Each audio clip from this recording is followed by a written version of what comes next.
आज के इस वीडियो में हम बात करने वाले हैं नरेशन की।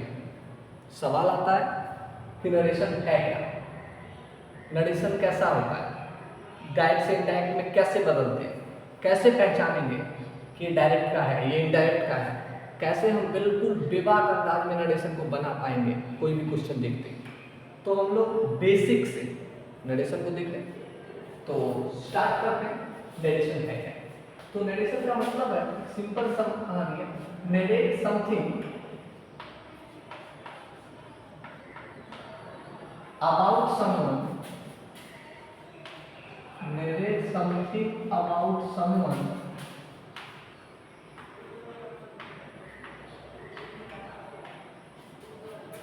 is called narration.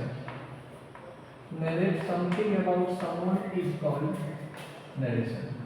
यानी किसी के बारे में कुछ कहना ही क्या कहलाता है, नरेशन कहलाता है। एक और है, इसको शॉर्ट वे में लिखें तो नरेशन मीन्स ए स्टेटमेंट। अब ध्यान से समझिएगा थोड़ा सा, नरेशन मीन्स ए स्टेटमेंट।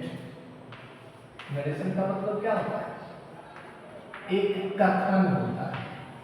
नरेशन का मतलब क्या होता है, एक कथन। तो नरेशन क्या है, एक स्टेटमेंट है, एक कथन है। अब स्टेटमेंट मान लीजिए कि हमने कहा, किसी ने कहा कि you are a good boy, you are a good boy. तो ये तो स्टेटमेंट तो है, लेकिन क्या ये नरेशन है? जवाब है नहीं। इसमें ये नहीं दिया हुआ है कि किसने इसको कहा। तो नरेशन में नरेटर का होना जरूरी है। और अगर हम इसी को कह दें कि राम ने कहा कि you are a good boy, Ram ने कहा कि तुम एक अच्छे लड़के हो, तो ये अब क्या है, नरेशन। इसका मतलब क्या, किसी स्टेटमेंट को किसने दिया वो भी मेंशन कर लेते हैं, तो फिर वो पूरा सेंटेंस जो है वो किसका है, नरेशन का है। तो समझ आ गया नरेशन क्या है, किसी के बारे में कुछ कहना क्या कहलाता है, नरेशन कहलाता है। सिंपल, लेकिन हाँ कहने वाला भी होना चाहिए। फिर हम बात करते हैं नरेशन के किस चीज की, नरेशन के क्लासिफिकेशन। नरेशन की किसकी बात कर रहे हैं हम लोग, क्लासिफिकेशन, वर्गीकरण। तो नरेशन दो प्रकार के होते हैं। एक कौन सा नरेशन, डायरेक्ट नरेशन,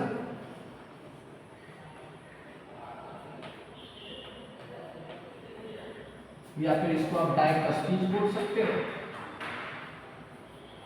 और एक कौन सा नरेशन, इनडायरेक्ट नरेशन, जिसको आप लोग इनडायरेक्ट स्पीच बोल सकते हैं। तो नरेशन के कितने टाइप, दो, डायरेक्ट और इनडायरेक्ट।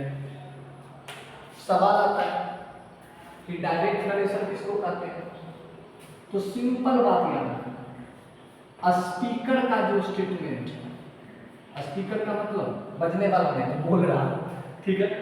स्पीकर का जो स्टेटमेंट होता है, स्पीकर का जो कथन होता है, उसको अगर आप सेम किसी के सामने रिप्रेजेंट कर दें, सेम किसी के सामने आप बोल दें, सेम स्पीकर के स्टेटमेंट को बिना किसी मॉडिफिकेशन के जैसे उसने कहा सेम रिपीट कर देते हो, तो वो कहलाता है कौन सा नरेशन, डायरेक्ट नरेशन। और अगर स्पीकर के स्टेटमेंट को, अगर आप स्पीकर के स्टेटमेंट को, स्पीकर के कथन को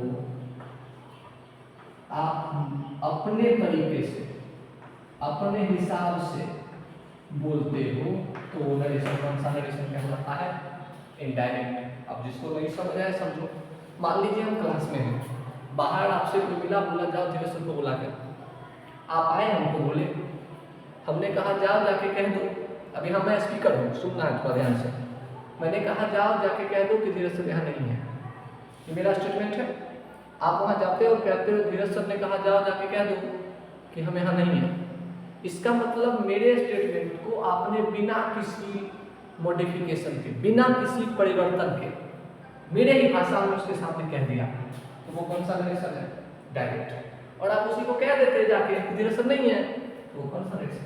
इनडायरेक्ट।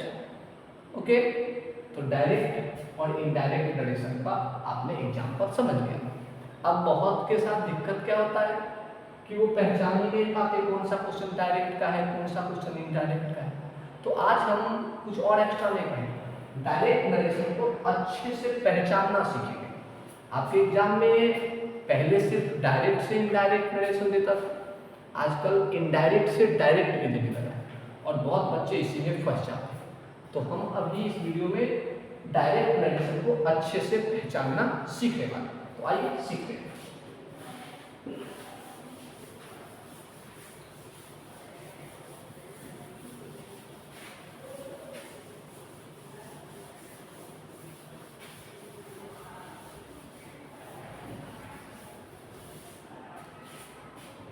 आइडेंटिफिकेशन किसका? Direct narration.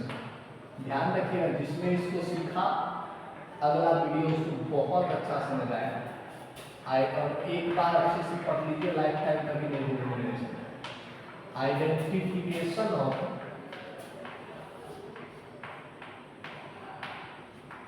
Direct narration, identification of direct narration. Okay, सबसे पहला बात कि इस नरेशन के कितने पार्ट होते हैं? 2 पार्ट। यानी इनडायरेक्ट डायरेक्ट नरेशन जब भी बटा होता है कितने पार्ट में? 2। और दोनों पार्ट को अलग करने के लिए किसका यूज होता है? तो सेपरेटेड बाय इन्वर्टेड कॉमा। यानी दोनों पार्ट को अलग करने के लिए क्वेश्चन में comma plus double inverted comma का प्रयोग किया। इसका मतलब ये कि जिस क्वेश्चन में 2 पार्ट हो, जिस नरेशन के क्वेश्चन में, और दोनों को अलग करने के लिए कॉमा और इन्वर्टेड कॉमा का प्रयोग किया गया हो, आप पहचान जाओगे कि वो कौन सा नरेशन है? Direct narration. अब सवाल एक सही तो इतना आसान था, तो नहीं, वो तो सिर्फ पहचानने डायरेक्ट नरेशन है। अब आगे रूल हमको अच्छे से समझ आए। मान लो आप किसी के साथ बिजनेस करना चाहते हैं, तो सिर्फ उसके नाम से बिजनेस कर लोगे उसके साथ? नहीं, आप उसके बारे में अच्छे से पता लगाओगे कि क्या बैकग्राउंड है, कैसा उसका लेन देन का तरीका है, कैसा नेचर है। तो इसको हम लोग क्लियरली करते हैं, एक एक चीज को तोड़ तोड़ के। एक सिंपल सा एग्जाम्पल जिससे कि हम पूरे को समझ पाएंगे। अगर हम लिखते हैं Rahul said to me, Rahul said to me, you play well. सबसे पहला तो सवाल ये कि क्या ये डायरेक्ट नरेशन है? जवाब है हाँ। राहुल ने मुझको कहा कि आप अच्छा खेलते हो। स्टेटमेंट भी है, स्टेटमेंट को कहने वाला स्पीकर भी है। तो ये नरेशन तो है। सवाल कि क्या ये डायरेक्ट नरेशन है? तो जवाब 2 पार्ट है या नहीं है? तो एक और एक अलग के लिए कॉमा और इन्वर्टेड कॉमा का यूज किया गया है या नहीं है? तो जी हाँ। तो ये नरेशन कौन सा नरेशन है? Direct narration. यहाँ तक तो कोई दिक्कत नहीं हुई होगी। ये नरेशन कौन सा नरेशन है? डायरेक्ट। अब एक एक करके हम लोग इसको जानेंगे। ये जो पूरा पार्ट है कॉमा के बाहर पूरा, इस पार्ट का नाम है रिपोर्टिंग स्पीच। इस पार्ट का नाम क्या है? रिपोर्टिंग स्पीच, या इसी को कुछ लोग कहते हैं रिपोर्टिंग क्लाउज। कॉमा के बाहर के पूरे पार्ट को क्या कहेंगे? रिपोर्टिंग स्पीच या रिपोर्टिंग क्लाउज। अब ये जो कॉमा के अंदर का पूरा पार्ट है, इसको कहेंगे रिपोर्टेड स्पीच। क्या कहेंगे? रिपोर्टेड स्पीच या रिपोर्टेड क्लाउज। ओके, अब तो मोटा मोटी पहचाने, अब छोटा छोटा को भी पहचाने। रिपोर्टिंग स्पीच में ये जो सब्जेक्ट है इसको कहेंगे रिपोर्टिंग सब्जेक्ट। इसको क्या कहेंगे? Reporting subject. ये जो सेड वर्ब है इसको कहेंगे रिपोर्टिंग वर्ब। इसको क्या कहेंगे? और ये जो मी ऑब्जेक्ट है इसको कहेंगे रिपोर्टिंग ऑब्जेक्ट। तो आपने देखा, इसको अब तोड़ तोड़ के पहचान में यू सब्जेक्ट के जगह पे लेकिन किसका? रिपोर्टेड का। तो इसको कहेंगे रिपोर्टेड सब्जेक्ट। ये वर्ब के जगह पे है, इसको कहेंगे रिपोर्टेड वर्ब। ये ऑब्जेक्ट, ठीक है। तो यहाँ पे क्रिकेट कर दो, तो इसको कहेंगे रिपोर्टेड ऑब्जेक्ट। अब आप इसको अच्छे से क्या कर रहे हो? पहचान रहे हो। अब आपको इससे दोस्ती करने में कोई आसान दिक्कत नहीं होगी। इस तीनों वर्ड को याद रखिएगा। रूल आगे जब हम पढ़ेंगे तो इस तीनों का बहुत सारा यूज होगा। और इसका, इस पूरे को रिपोर्टिंग स्पीच कहते हैं, इस पूरे को रिपोर्टेड स्पीच कहते हैं। तो अच्छे से इसको लिख लेंगे, एक बार दो बार सुन के समझ के नोट कर लेंगे। आगे अगले वीडियो में फिर मिलते हैं, तब तक के लिए धन्यवाद।